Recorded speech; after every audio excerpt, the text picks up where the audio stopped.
Hi, thanks, Kate, and thanks for filling in this week while Kathy Purdy, our usual moderator, is away. So thanks, Kate. So today we are going to have a couple topics to cover. If you want to move to the next slide, Kate. Rather than a bunch of small topics, we have kind of a bigger one today, and that'll be presented both by Peter Wiltenberg and Lou DiLorenzo regarding severance agreements and layoffs. And then I'll take some time to talk about employee resource groups and some of the legal considerations associated with that, also known as, you might know them as affinity groups, but there are some interesting legal issues to explore in that area. Before I do that, or before Peter gets started, actually, if you could go to the next slide, I wanted to let all of you know that registration has just opened for Bond's annual Labor, Employment, and HR Conference, affectionately known as our workplace seminar. And it will be coming up in May and June in all the cities that you see listed on the slide right now. Kate is going to put the link for registration in the Q&A box of this webinar. It will be a full day program as we've done in many past years in person. We will open with a general labor and employment law update, which is always an interesting presentation. Then 2 separate breakout sessions. We're going to cover topics including independent contractors, workplace investigations, NLRB activity, as well as employment discrimination developments in the law, some employee benefits issues, as well as non-competes, wrapping up with a plenary session regarding pay regulation and what we're calling the revolution in pay regulation, because there have certainly been quite a lot of developments in that area of the law. So we really are excited about once again offering our workplace seminar. We hope that those of you on the call here who do work in this area of labor and employment, human resources, are able to join us for our full day conference. So with that information, I will move it along and turn it over to Peter to begin his presentation. Thanks.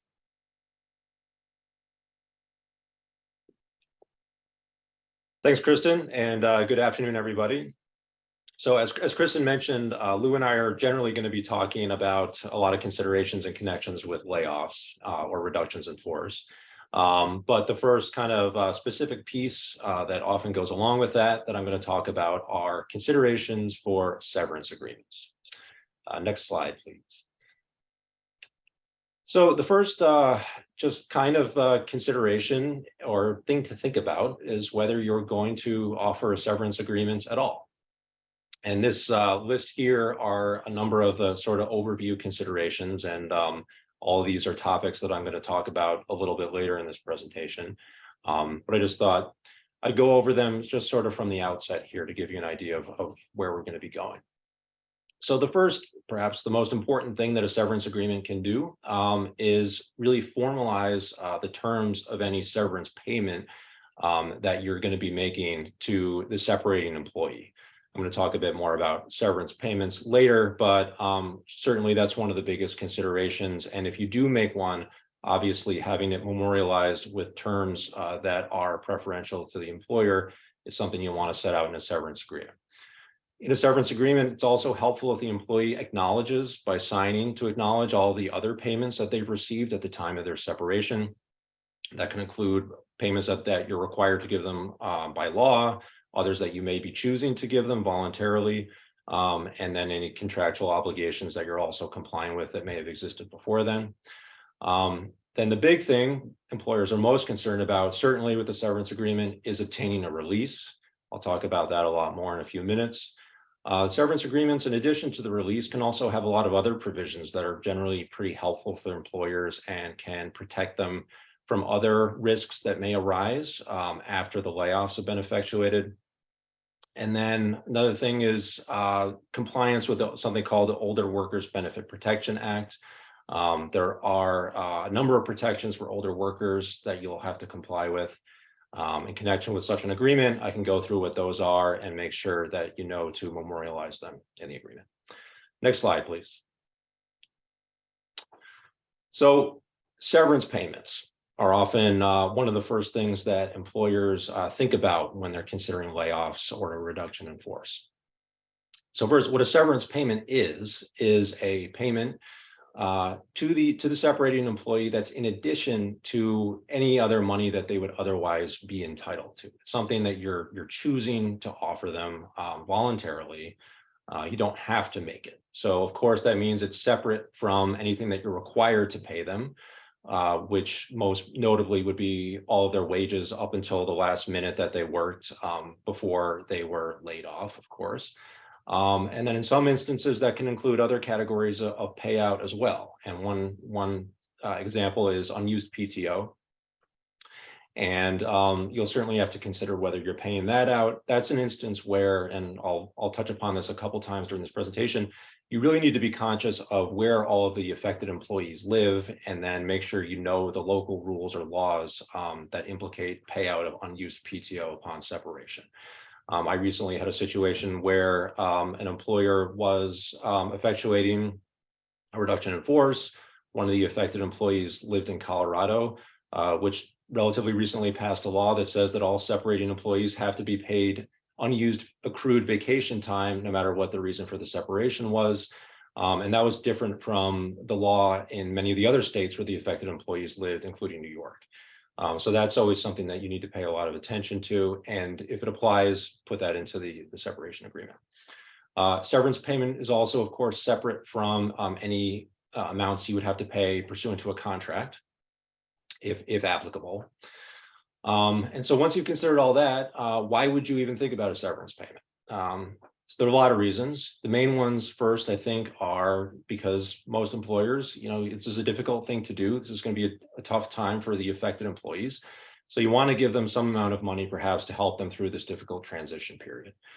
And then the second really important reason is to induce them to sign the separation or the severance agreement, and most especially to sign the release, which is really the most important part of that. So next slide, please. So the release. Again, this is really often central to the separation agreement.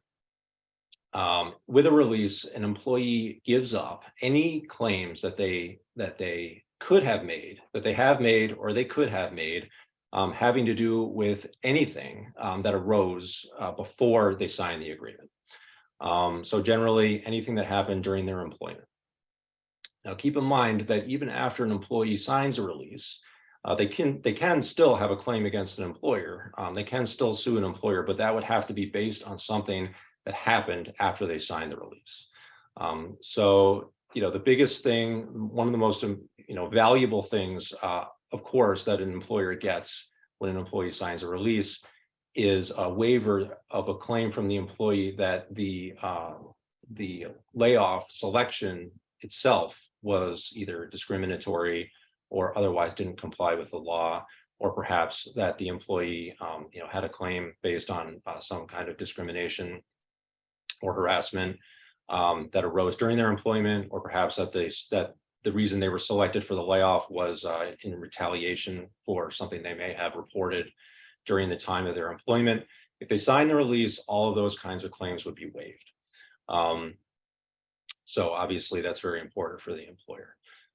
To get an employee to sign a release, they have to have what's called consideration, which just means that you have to make sure that they're getting some benefit in connection with signing the release, or the severance agreement. Of course, if there's a severance payment, that would serve as the consideration, and that's one of the primary reasons for offering severance payment. But you just have to make sure that if you're trying to get an employee to sign a release when they're separating, you can't just ask them to sign the agreement. They have to be given something of benefit that they wouldn't have been entitled to otherwise. And the release is going to be, it's a little bit of a balancing act. It's, of course, you want it to be as broad as possible, meaning that it covers as many different kinds of claims that the employee could have had, so they can't make them again, but you don't want to make it too broad. And one of the ways that you need to make sure that you do that, again, is paying a lot of attention to the different local laws that might apply for various employees where they live. Just recently, I had a situation where I came across a jurisdiction that has a law that says that an employee cannot waive any rights they may have had to a workers' compensation claim. That rule doesn't exist in every jurisdiction, but if you have a situation like that, you want to make sure that you're aware of that and that you don't put in the release that they're waiving a claim that they're actually entitled to retain under the law. Next slide, please. So in addition to the release, there can be some other helpful provisions that can go into severance agreement that can protect the employer from other kinds of risk. So just a couple of examples I thought of here are, one is a no future employment provision, which basically says that after the layoff, at some point in the future, that affected employee applies for a job with your company again. The fact that the application is not accepted can't be the basis for a discrimination or some other kind of claim. You can put in there always a good policy to have that saying that you'll just give the employee a neutral reference. That can protect you both from, sort of an allegation from the employee that whatever reference they requested down the road, somehow wasn't good enough, or in some way was discriminatory or false. And it also just protects your employees who may be in position to give some of these references from feeling pressure to perhaps give some sort of reference that isn't quite accurate, and that could expose the company to some risk of liability down the road too. You could put in a cooperation provision. This basically says this is where the employee would promise to cooperate in connection, say, with litigation that has to do with somebody else that comes up down the road where the laid off employee could be an important witness. They're promising that they're going to, probably do things like show up for a deposition or provide any documents that they have. And then dispute resolution, you can put provisions into the severance agreement that say things like, if a dispute arises over the terms or enforcement of this contract, of this agreement, that you can send it to arbitration or have the employee waive their right to a jury trial, which can put the employer in a stronger position when they're trying to enforce any breach of the agreement. Next slide, please. So the Older Workers Benefit Protection Act is going to be an important thing to pay attention to when you're offering a severance agreement. So this is a federal law, and it protects older workers, meaning people over 40 years old, in two main ways. Basically, by giving them a disclosure and making sure that they get a certain amount of procedure in connection with the presentation, decision, and eventually signing of the severance agreement. So the disclosure part of it is basically a requirement that you give the affected employees a document that gives them information about the position of the people who were selected for the layoff, people who weren't, and how old they were, so that the employee has some basis to kind of assess whether they think there's any reason to think that the decision might have been actually based on some amount of age discrimination.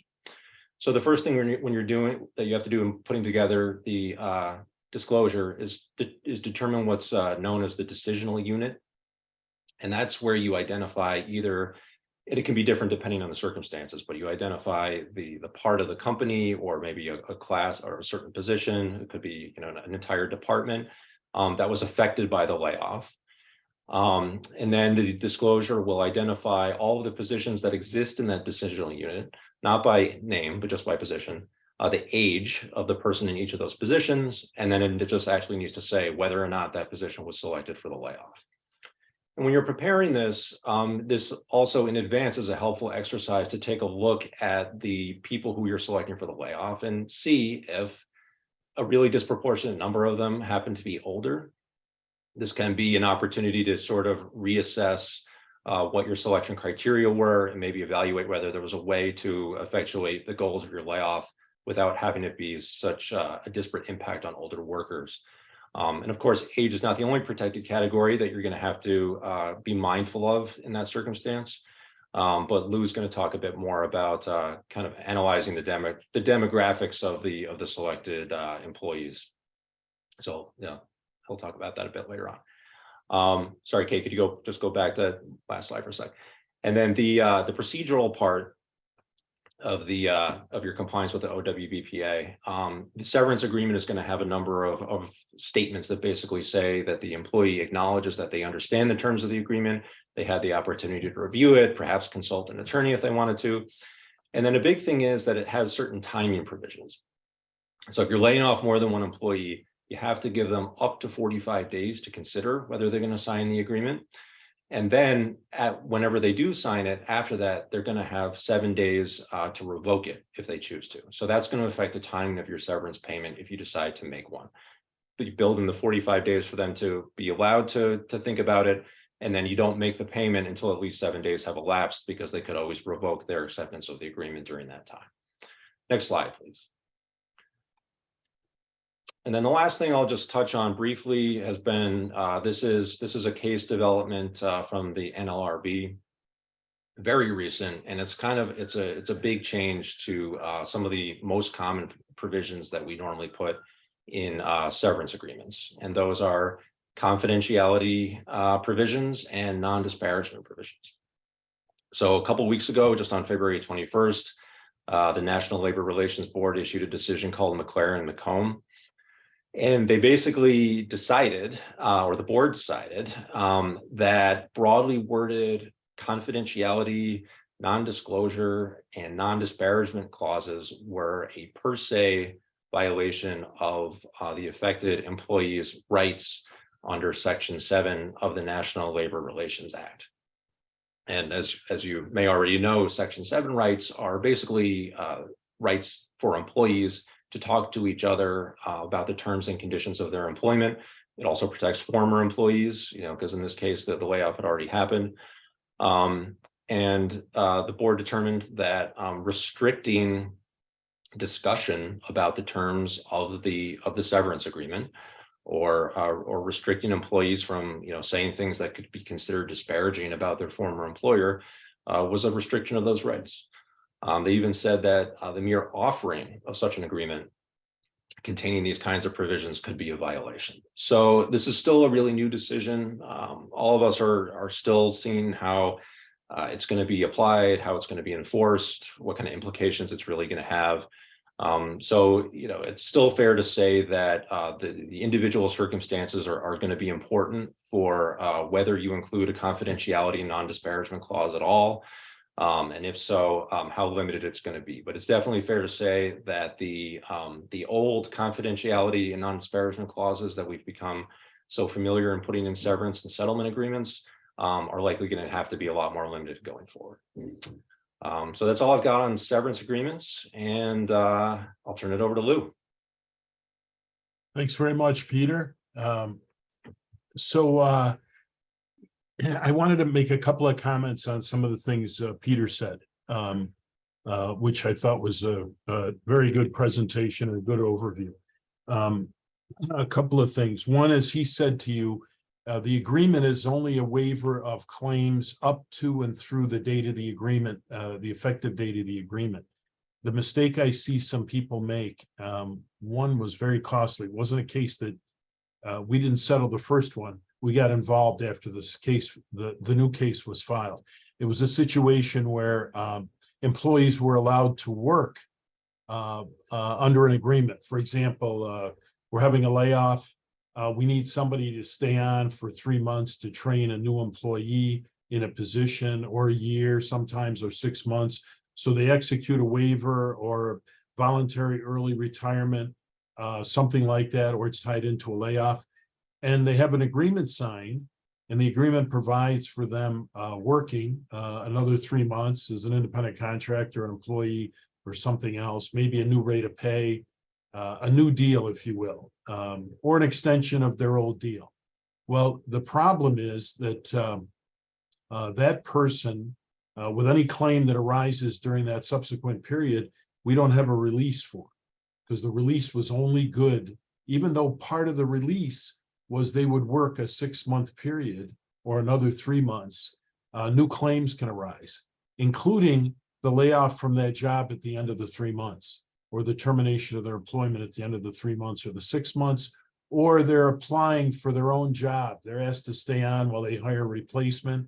During the 3 or 6 months, the person applies for the new job. They have a claim, because that claim arose after the date that the settlement agreement under the law was allowed to release them for, which is through the date of the agreement.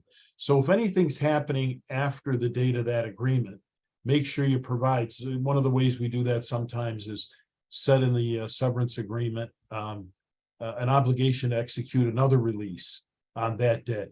I always, these days, almost every settlement agreement I put in upon demand. If there's anything wrong with this release or settlement agreement for some of the reasons Peter said, we've got agencies every day telling us how we can't require certain things in our severance agreements, perhaps even including applying for another job or be considered for another job in the future. I have a provision that says if there's anything wrong with this agreement upon demand, they'll execute a reformed release that does comply with the law based on whatever the problem is. I haven't had to use that yet, but I think there's a chance that's enforceable, that as part of their obligations is to deliver to us any agreement, any documents that we need to make sure the intent of this agreement is carried out. The other thing, he mentioned that you always have to have consideration. It's a pretty low standard. You know, sometimes if we're worried about consideration, we'll throw $500 in. In New York, there's a couple of cases that say even foregoing opposition to an unemployment insurance claim can be sufficient consideration, because you had the right to oppose the unemployment insurance claim. I won't go. I'll send a letter to the unemployment insurance division that says we don't oppose this person's receipt of benefits. And we won't be appearing at the hearing or filing any papers in opposition with respect to the issue of misconduct or leaving work without a good excuse, any of those things. Peter mentioned workers' comp. New York is one of those states that prohibits the waiver of a workers' comp claim. One of the things that we've done, I typically do, is have a warranty and a representation by the employee that, and remember, they have a 2-year statute of limitations to file a workers' comp claim. So they're leaving your employment now. In the next 2 years, they can still file a claim for something they claim happened to them while they were working for you. About the only thing I've been able to come up with there is a representation or a warranty by them that at this time they have no knowledge of any disability or any injury associated with their work or work-related in any way. So at least you have that representation when they say, well, I hurt my leg, 3 months before I left, and it was work-related. We at least have a representation from them if we're going to be fighting that the time they left, they represented they didn't have any injuries whatsoever, didn't know of any. I think that's about it on just terms of comments and tips. As Peter mentioned, the NLRB's come out with that recent ruling. That whole area is very tricky these days, so it's a mistake if you're dusting off 10-year-old separation agreements and trying to use them today. There's been a lot of changes. New York law has a number of changes on confidentiality in terms of waivers, not so much for layoffs as individual cases. You want to be careful how you define the parties to your agreement. I've seen agreements that have been prepared by attorneys, not in our office, which say the agreement is between this person and they use a descriptive term for the company, which is, let's say Bond Schoeneck King's the employer, all of Bond Schoeneck King. So it's a BS and K in parentheses. And then when they define releasees, all the people being released by the potential plaintiff as being current and former employees of Bond Schoeneck King, attorneys for Bond Schoeneck King, agents for Bond Schoeneck King, so on and so on. And then in that parenthesis, we use that Bond Schoeneck King term. Well, if you trace that agreement, the agreement now is between the potential plaintiff and all those individual people that we named, because we use the same reference.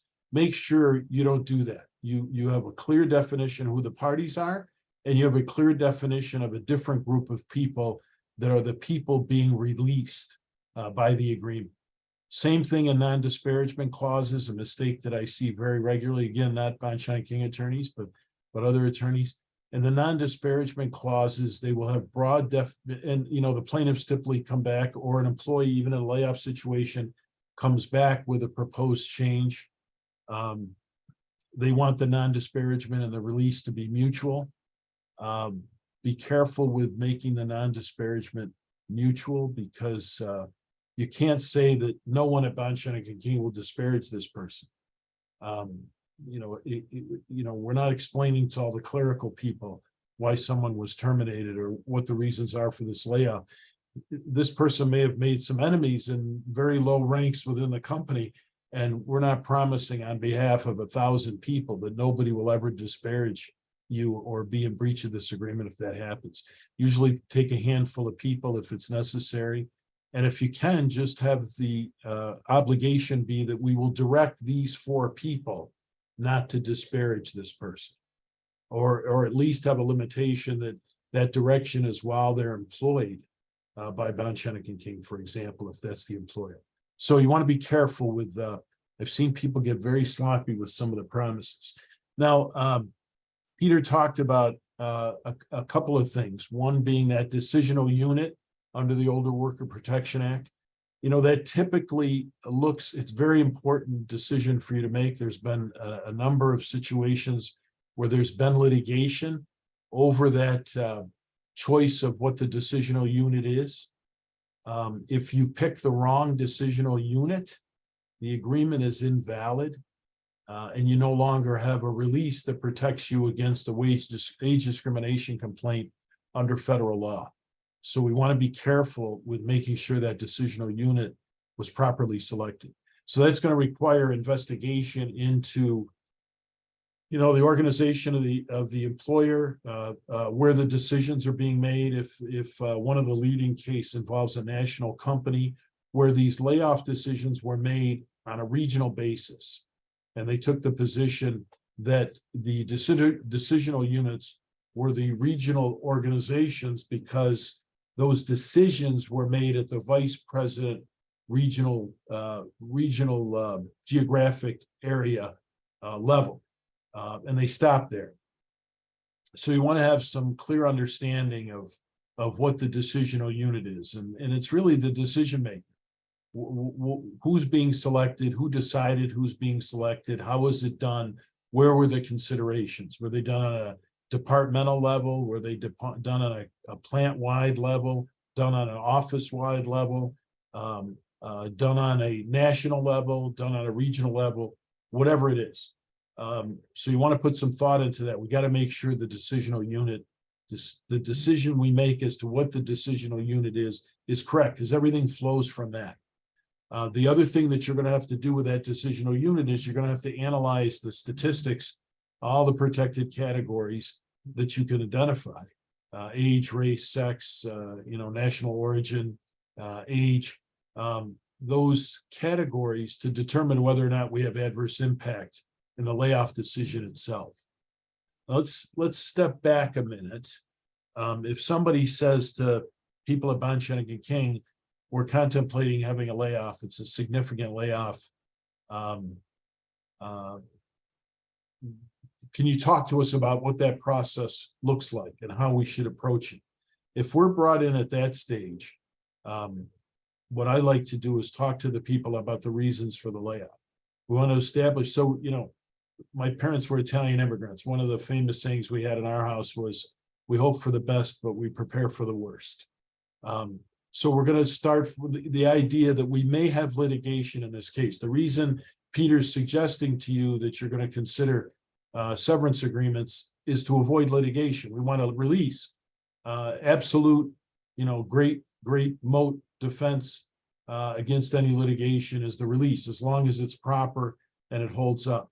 But if we're going to have any litigation at all, we want documents that show why we're making this decision, why it's a legitimate decision to lay people off. What is the basis for the decision? Is it economic downturn? Did we lose a line of production? Did we lose a major customer or client? What is the reason for the layoff? So we establish documents that if there's discovery, we've done a good job of preparing those documents, and perhaps in some cases, depending on the circumstances, use them to communicate with the employees. If we're a non-union organization, it's important and we wish to remain union-free. Layoffs can lead to some union activity where the union promises to people, look, if you had a union, you wouldn't be having layoffs. most people realize that unions don't stop layoffs. But a lot of people don't, and it's a song that can work when a union sings it to employees that are losing their job.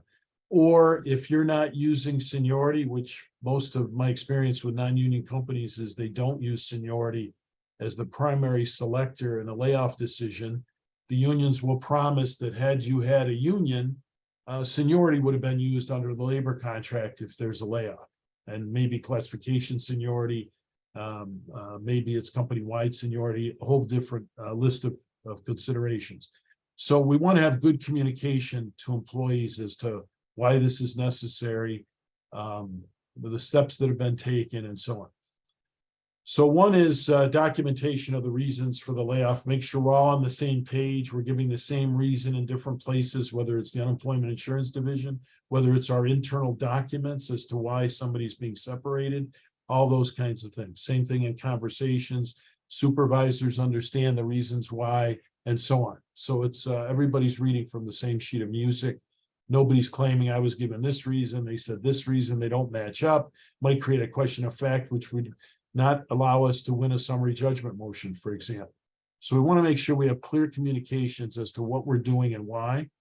And then we want to have some clear documentation, if we can, as to what the criteria is that we're going to use for our layoff selections. Seniority is a safe bet. It's one of the provisions that it's exempted in the Age Discrimination Act. It says that, if you use a bona fide seniority system, you're immune to age discrimination complaints. If we're not going to use seniority, then we need to have some clear criteria that we're using to apply, and we make sure we're consistent in that application in all cases for people that we've selected.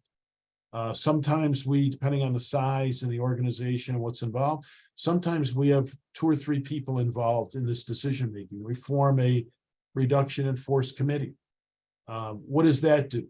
Well, it gives us 2 or 3 people that agree on the selections, that we're applying the criteria correctly, and we agreed that this person was the person in that particular department that needed to be laid off for these legitimate reasons. Our criteria contains legitimate reasons. It avoids the problem of, well, one of those people is somebody I had an argument with over a parking spot in the lot, and they made some reference to me about my age or nationality or something else. All 3 people will help insulate from that individual allegation against a particular person, which you don't have if one decision maker is involved in who the laid off people are. We're stuck with that person's situation and what individual allegations may be made against that person. After we have our selection, preliminary selections done under the protection of attorney-client privilege, we need to run those through to make sure there's no adverse impact based on age, race, sex. If it is, we want to know what that impact is, whether it's in violation of the EOC's 4/5 rule or the 2 standard deviations, the more accepted statistical analysis that are used by the various courts, federal court and state court. And we want to see if there's adjustments that can be made, or we're going to run the risks. We know what those risks are. And again, if we get 100% compliance with the severance agreements, we're going to be insulated as long as we've checked all the boxes under the Older Worker Protection Act, as Peter said. And then, of course, we're going to carry it out, and we're going to talk about. I've seen some great plans, frankly, not executed very well in terms of the meetings with the employees, the communication to the employees about these severance agreements, how we handled individuals getting attorneys, because remember, this agreement in writing advises them they have a right to see an attorney. Are we negotiating? How much are we going to negotiate individual changes with people? On a 1-off or a 2-off, are we going to do that? Or are we going to say, look, that's the deal. If you want to take it, take it. If you don't, there's no severance package. How generous is that severance package? Makes it hard for people to turn it down. So there's a number of factors that go into that, but there's a large degree of time and effort you should spend on how you're going to roll this out, how we're going to communicate it, how we're going to maximize the chances that we get 100% of the people unfortunately being affected by the layoff signing up for the severance agreement. And making sure that we handle communication with the survivors in terms of what we expect for the future, what we hope we've accomplished with this severance, and have we selected the right people to remain in the lifeboat as we go forward with the mission of the organization? Did our criteria reflect that? I'll stop there and turn it over. I think Kristen's going to take it from here. Thanks. Lou, thank you so much. Always very helpful, insightful. Appreciate your time with us today. Although, layoffs are not a happy, fun topic, and we hope that most of you on this line don't have to deal with it now or anytime soon, but, it's the reality of the world sometimes. And so wanted to be able to offer some insight on that risk-laden area of the law. So with that, I'm going to completely change the tone of things here and talk about something I think a little bit happier, I guess, which is employee resource groups or affinity groups, which are a really, really popular initiative happening in workplaces today. If you could advance the slide, Kate. In fact, I read something yesterday that 90% of Fortune 500 companies support employee resource groups, or ERGs, as I have them referred to here. So an extremely, extremely prevalent aspect of the workplace. They're usually formed around a shared identity, such as a membership in an underrepresented group. So we see affinity groups around, women employees, Black employees, LGBTQ employees, very, very common. It might also be around a shared experience, such as, veteran employees, parents, remote workers, people with certain, nearing retirement, who might have specific concerns in common. So different ways that these groups can be formed. And, there's a lot written out there, and any HR professionals out there, I'm sure, are well versed in this. They're shown to support retention of employees by making them feel more engaged. It enhances wellness because these groups are able to offer benefits that can, in terms of maybe social activities or camaraderie, or even, things like that can support overall wellness. And it can be a way to address what I have referred to here as pain points. So say there's something that is bothering employees that may not bubble up directly through management. Say you've instituted a new policy, that's something that you can learn about perhaps through these groups as they get together and speak. Now, I said this was going to be sort of a happier topic, but of course I can't resist turning this into a conversation about the many risks of these groups. So if you could advance the slide. And what I just mean here is that if you are supporting employee resource groups in your workplace, there are some things in the world of employment and labor law that you do need to be aware of. And I'll divide those into three categories. The first one being wage and hour concerns. So the question is, when your employees are involved with ERG activities, do you need to pay them?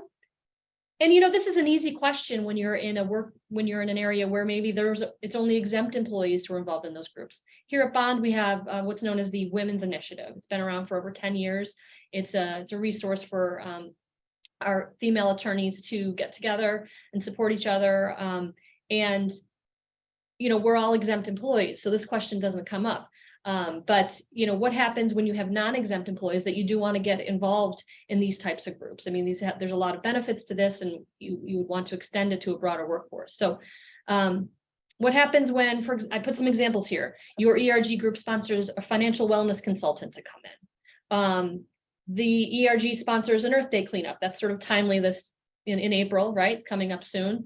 Or your ERG leaders have a planning meeting. In all those circumstances, if you have a non-exempt employee who's participating, do you have to pay them? That's the question. So if you could advance to the next slide, I'll help you answer that question or help you think about what you should be considering. There are rules under the FLSA that talk about this type of thing. They don't specifically mention employee resource groups, but there's a rule that deals with when training, lectures, or meetings need to be compensated. And generally, they do need to be compensated because you actually have to meet all four of these bullets I have here in order to not compensate your non-exempt employees. So it needs to be outside of regular hours. It has to be actually voluntary. It has to be not related to their job duties, and the employee can't perform productive work. A few of these factors may be easy, but getting all 4 of them might be more difficult. So you either have to really pay attention to this, make sure it's completely voluntary, make sure it's always off of work hours, off of their regular scheduled work hours, or you just need to plan on paying your non-exempt employees for participating. There's also an FLSA rule regarding charitable work. So the rule is that it's compensable if the work is done at the employer's request or under the employer's direction, or performed while they're required to be on the employer's premises. So say that it's technically an ERG charitable endeavor, going out and doing the Earth Day cleanup in my example, but it so happens that the ERG has both a supervisor and someone that person supervises. So how do you show that that's not under the employer's direction? So again, probably need to think about, how you're going to approach this. I know there's some employers out there that, are happy to support ERG, but it's always on your own time. This is not work. This is not compensable. Other employers thinking about it differently, but I think you just need to be aware that it's something that you need to think through. If you could move to the next slide.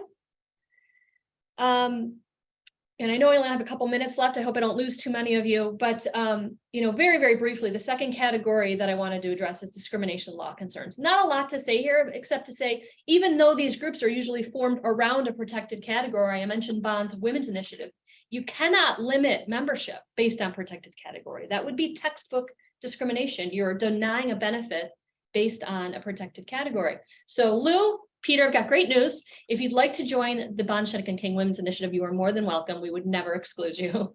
But in that regard, it's important to think about the messaging around these groups. You may inadvertently be sending a message that there's exclusion involved here. So you want to talk about, if you're promoting a group, it supports a different group. This group is intended to support women, not this group is open to or limited to women. Just be careful of your language around that. And then this is, in the closed room, just be a little careful, right? Hopefully it doesn't feel like such a safe space that then there's discussions that may disparage groups outside of that affinity group. And so just wanting to make sure that those who are involved in and leading your ERG groups are aware that your non-discrimination policies certainly apply, even if they're doing something off hours, off work, going back to the compensability issue. And then the next topic I wanted to touch on, which is probably more than a minute's discussion, but I'll just sort of tease the subject and maybe we can do a part 2 another time. There's actually some very significant concerns under the National Labor Relations Act when it comes to ERGs that I bet most employers don't think about. Because if you go back to when the NLRA was passed in 1935, one of the purposes of it was to outlaw company unions, right? Employer-dominated groups that looked like they were there to help employees, but really they were run by the employer. What can happen with ERGs is they can become, sometimes the things they do can make them look like a labor organization. And then if you, the employer, are supporting them by perhaps giving them funding, meeting space, executive sponsorship, you might be dominating that group, and you can run into a violation of Section 8A2 of the National Labor Relations Act. If you could go to the next slide. And so there's 2 questions. Is the ERG a labor organization? Well, is it representing employees in terms of their terms and conditions of employment? So, often these groups do things like this. I talked about the pain points earlier. Often they'll advocate for, our members think we need better childcare options. Our members think that we need to deal with this safety issue. They will raise, issues with the workplace. I mean, in a way, that's why they were founded, right? But if it gets to the point where they're speaking on behalf of members on these issues, and speaking on behalf of all employees, I should say, and then they in turn present their concerns to management, and then management sits down and has a bilateral discussion with them, it starts to feel a lot like a labor organization, right? And then on the next point, if you've offered financial support and executive sponsorship of this organization, this is somewhat ripe for a violation of 8A2. And how do you deal with it? It's kind of a catch-22, but I've talked to clients about this, and I think one thing to do is to not engage in that bilateral discussion, treat it more like a suggestion box. They can raise issues. They can be, like put in a suggestion box. As long as you're not sitting down and bargaining, you might stay away from the line. But I will say that it appears that the board is paying attention to this. And there have been cases that have found that these types of groups are violating the act. And I think I have one more slide or not. I do. The other thing I will mention very briefly, because we're 2 minutes over, is a very fundamental tenet of the National Labor Relations Act is that, you know, employees have the right to engage in what we call protected concerted activity, to come together and talk about workplace conditions. Classic, you know, that's what employee resource groups do in a lot of ways, as I've just said. And so it had you on one hand, you don't want to dominate the group. On the other hand, you also don't want to interfere with the group by saying, hey, we don't want you to look like a company union. We don't want you to be representing employees' rights. So make sure you're not talking about X, Y, or Z. That would be a no-no. You would not want to advise your ERG on things they can and cannot discuss. That is very, very risky territory. So I hopefully I've made you think about some things that maybe you didn't think about before. I think it's a really interesting area of the law because we hear tons about the benefits of ERGs. We don't hear much about these legal risks. And so just wanted to put that out there. And that's all I have for today. If anyone has posted any questions, I'll take a look at them.